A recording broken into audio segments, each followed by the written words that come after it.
Hello and welcome to episode 7 of the Wisdom from the Akasha podcast. My name is Susie. I am your host. I am an Akashic Records teacher and an Akashic Records practitioner. I am recording this episode on Monday, the 25th of March.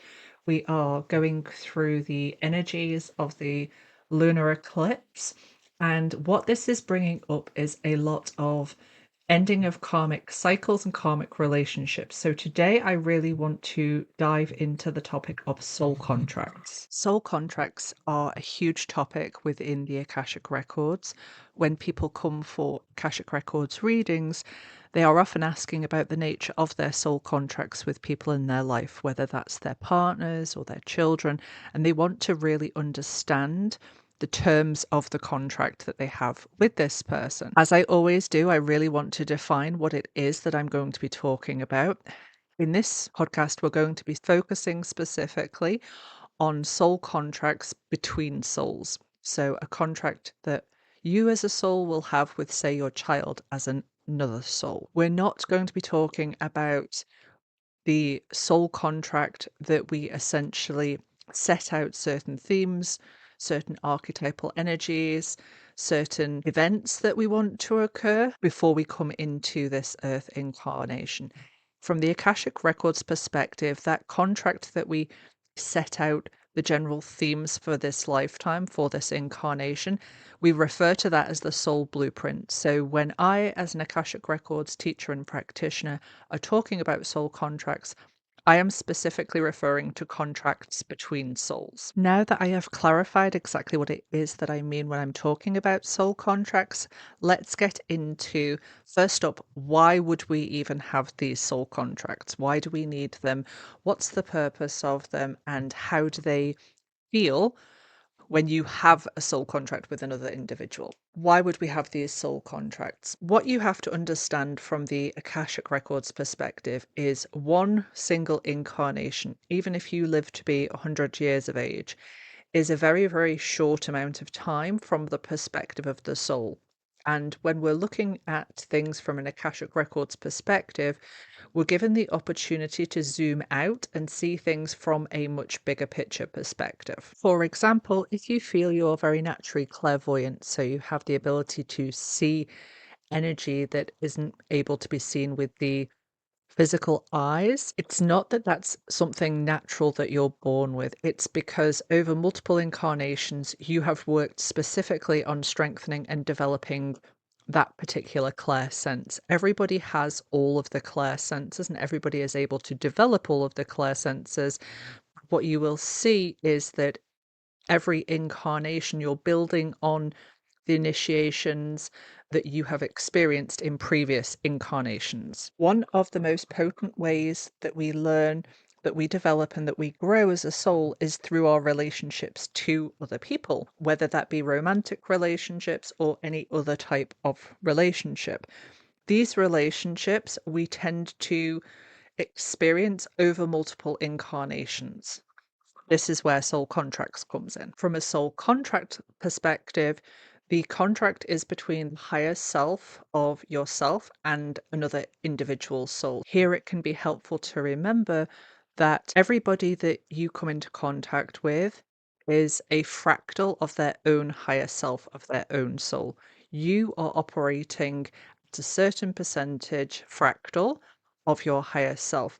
So the soul contract is at the level higher self to higher self.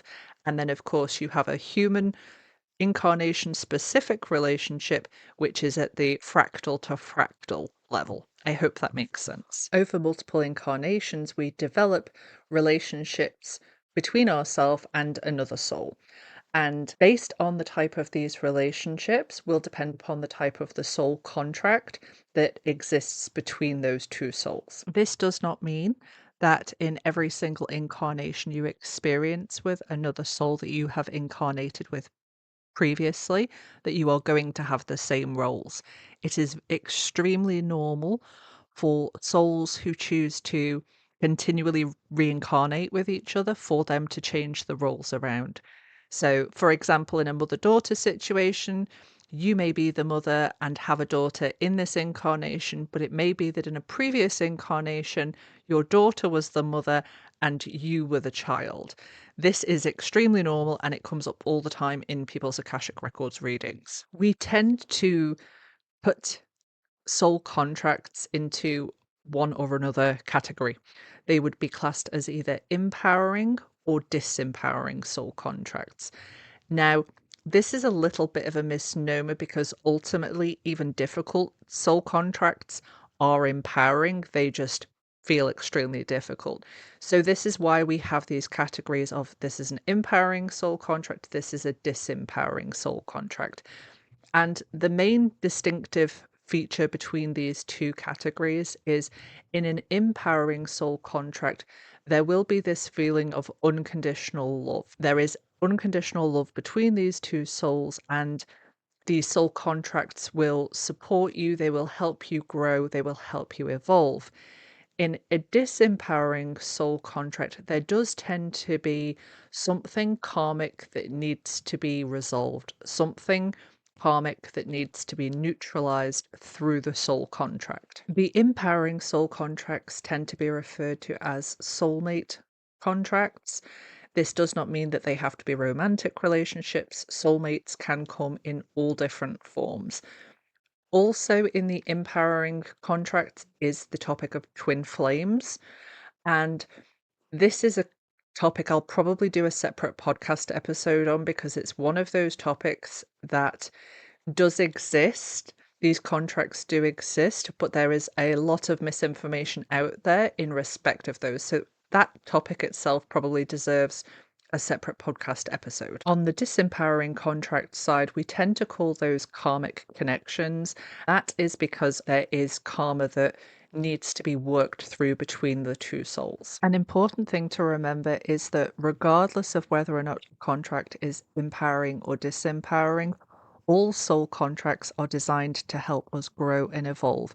It's just that some feel more supportive and some feel more difficult because there are certain things that need to be worked through with that soul. Remember that souls come to Earth to go through an evolution and an expansion process, and your soul only ever wants to expand and evolve. It wants to learn, it wants to grow. Doesn't mean it's comfortable. Earth School is a particularly hard school, but that is the aim of the soul. Now, to complicate matters further, when you come into contact with someone with whom you have a soul contract, it feels the same regardless of whether or not it's an empowering or a disempowering contract. There's not any trick that I can give you to say, right, well, if it feels like this, it's an empowering contract, and if it feels like this, it's a disempowering contract. They both feel the same. The good news is that as the connection deepens, so as the relationship in whatever form deepens, you do tend to get a difference in the feeling for an empowering and a disempowering soul contract. An empowering will help you to feel expansive. You will feel like you're stepping into that highest version of yourself. Whereas in a disempowering soul contract, you start to feel contracted. You start to feel like you're making yourself smaller for whatever reason. And how people tend to experience this is they feel this deep knowing that they have met this person before, even if they haven't physically met this person in this incarnation. There's that knowing that somehow, somewhere, there has been a connection before with this soul. You are a little bit unsure as to having that knowing with an individual. I can offer up some signs that you may have shared a past life with someone that people often find helpful. Number one would be that time can feel really different when you're in this person's company. You can spend an entire evening talking to this person and the time just flies by. That's a very common sign that people experience. Sign number two is that there often appears to be this element of telepathic communication between these two individuals. How people will often describe this is that they are thinking of this person and then they receive a text from them, or that person gives them a phone call completely out of the blue. This is this element of telepathic communication. Along with this telepathic communication is this feeling of being at ease and being able to open up to this person more than you usually would. Even if you have just met this person, you find yourself being very able to open up about yourself and dive into deeper topics.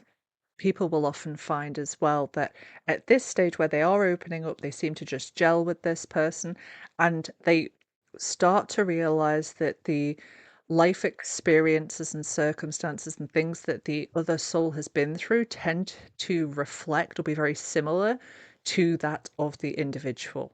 There does tend to be similarities in not only characters but also history of the soul. I'm going to give an overview of the different types of these empowering and disempowering soul contracts. And I'm also going to give you some practical tips as to you feeling into your contracts with other individuals to help you work out what type of contract it is you're dealing with. But before I do that, what I will say is please remember that, of course, every single soul contract is different. They can be extremely nuanced in respect of specific terms that that contract has. For example, you can have a soul contract with a soulmate, so one of these empowering soul contracts, and for a specific incarnation, may have agreed that that individual or you yourself may be essentially playing the bad guy. This happens a lot when there is a karmic situation that a soul wants to neutralize, it wants to work out, it wants to go through these lessons, but the soul with whom they have that karmic situation isn't choosing to incarnate for a particular time period. So, what will often happen is one of your soulmates, these souls who you know extremely well, who you spend time with in between lifetimes, says, it's okay, I'll come into the incarnation, I'll take on this role to be able to help you grow and evolve. There always can be these little nuances in respect of individual soul contracts. First up, we have soul family level contracts. And soul family, from the Akashic perspective, is there is sharing of the oversoul level of the soul. Think of the oversoul as the higher self's higher self.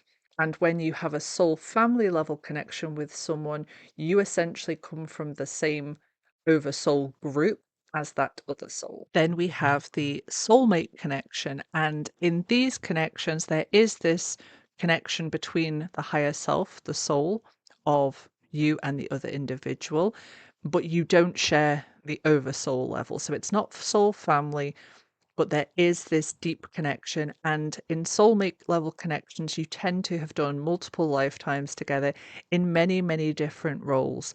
Oftentimes, people will come to me, we will dig into the nature of a contract with someone, there will be a soulmate level contract with them. And then when we look into the past life connections, they will have had multiple roles. They may have had times when they have been family members, when they have been partners, when they have been teacher and student. These can be very varied. These aren't just romantic relationships. And of course, from the soul level perspective, 100-year incarnation is only a short amount of time. Of course, it makes sense for the soul to reincarnate with souls with whom they already have established a relationship with. They know this soul on another level, and these soulmate level connections are there to help support this person through their growth and the evolution during this incarnation. Something to be aware of when it comes to soulmate level contracts is that just because you have a soulmate level connection with somebody doesn't mean that they are going to be in your incarnation for the entire time that you are incarnate. In some instances, soulmate level contracts are for a specific task. For example, if you are in a relationship with a soulmate and you have chosen to have a relationship and bring children forward, that can be the nature of the contract.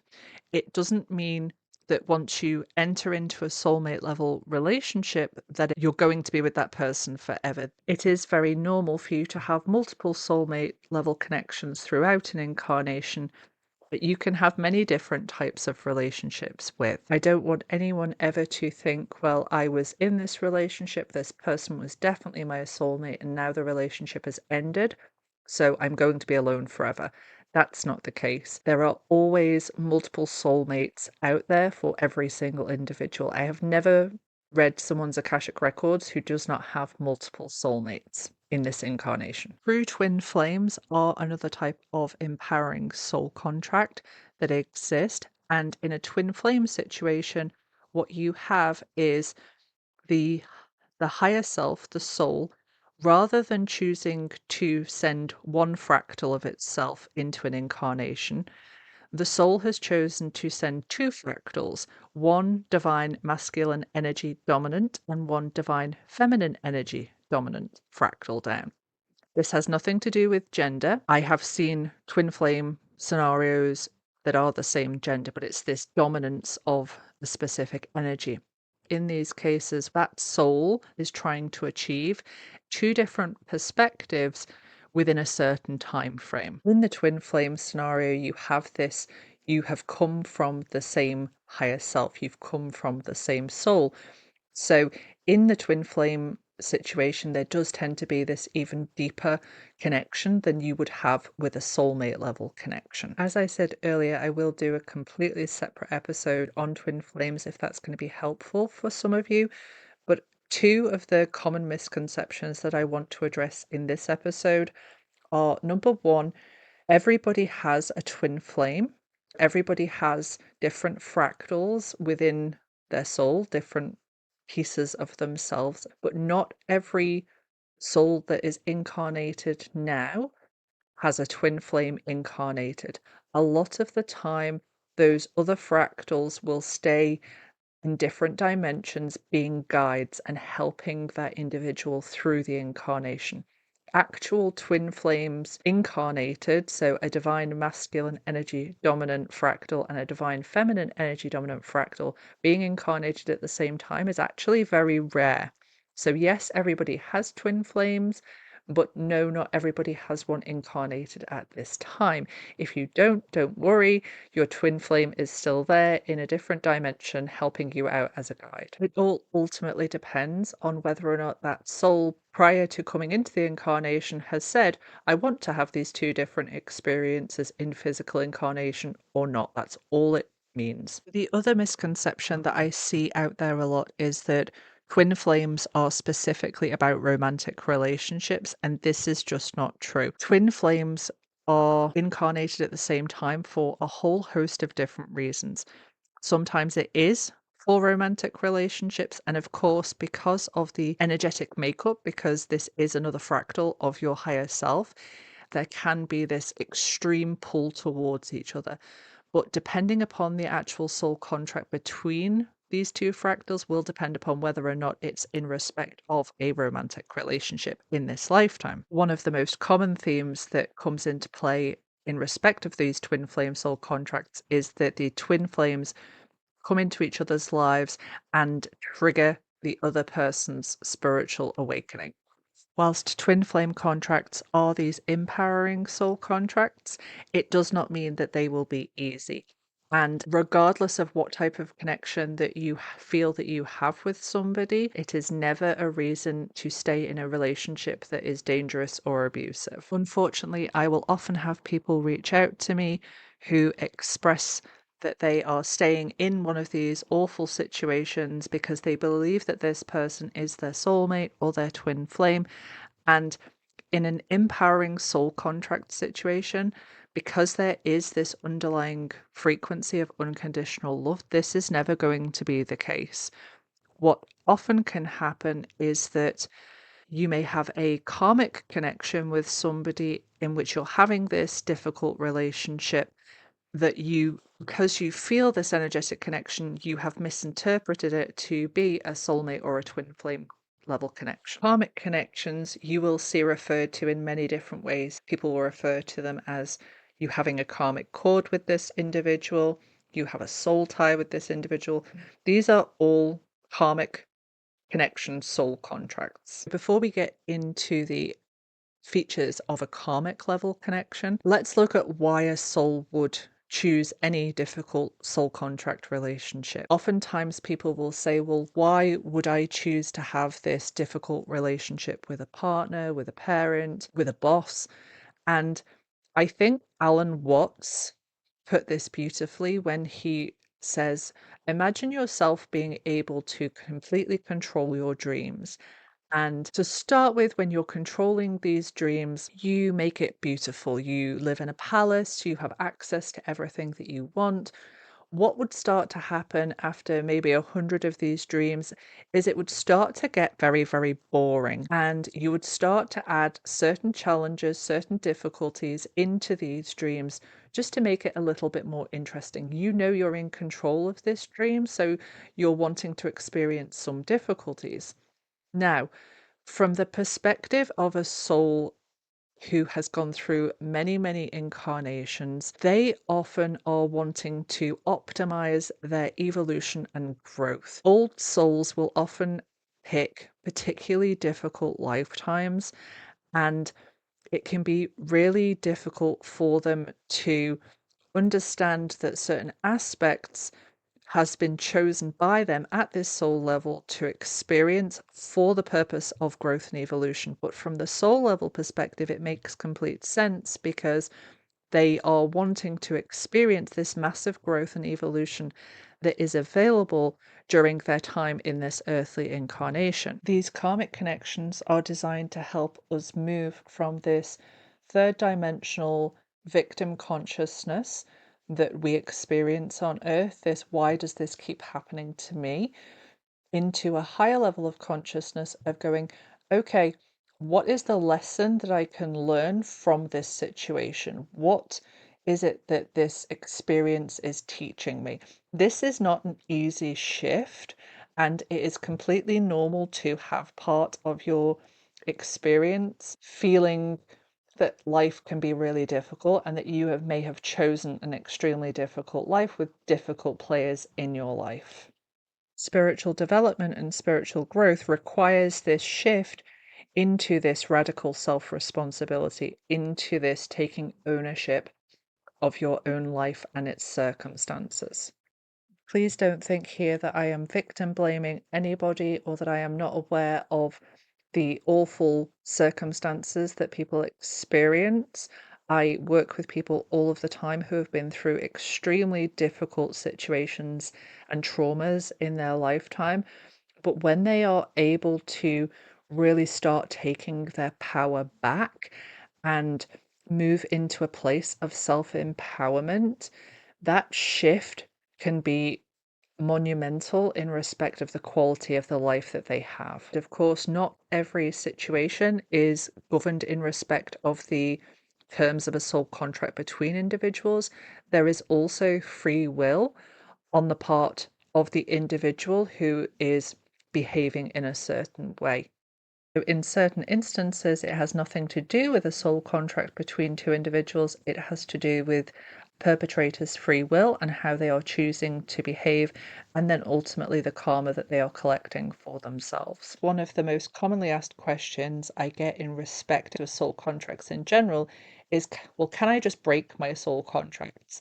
When people ask that question, they're never asking to break the empowering contracts because they like those, they like the way that they feel. They're always relating to these karmic connections. And I have asked the Akashic Records this question, and they have given a little bit of feedback that I'd like to share with you in respect of this question. The general answer is no, these contracts can't be broken. There are certain instances where it can, but what the Akashic Records explained is that even if the contract can be broken for a specific incarnation, whatever lesson it is that the person is trying to achieve from that karmic connection, they're going to have to deal with it at some point. So why would you want to not deal with it in this incarnation?